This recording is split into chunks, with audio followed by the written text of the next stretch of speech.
When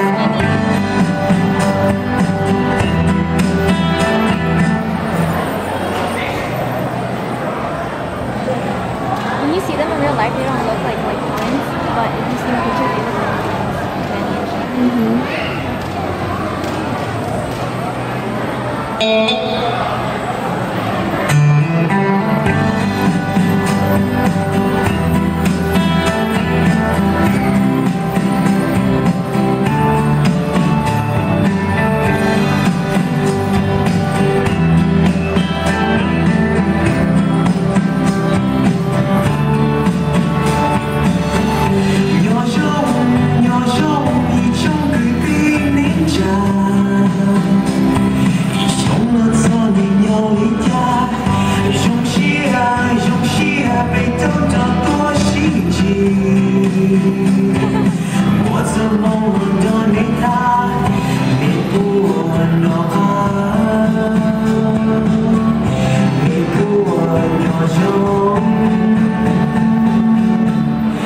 cho tình đi nước cháy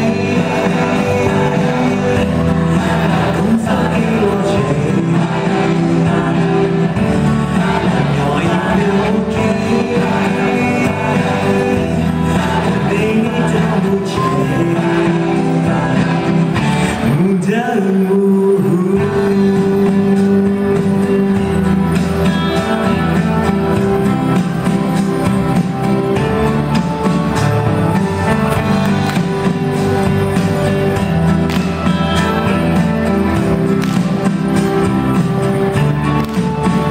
Hãy subscribe cho kênh Ghiền Mì Gõ để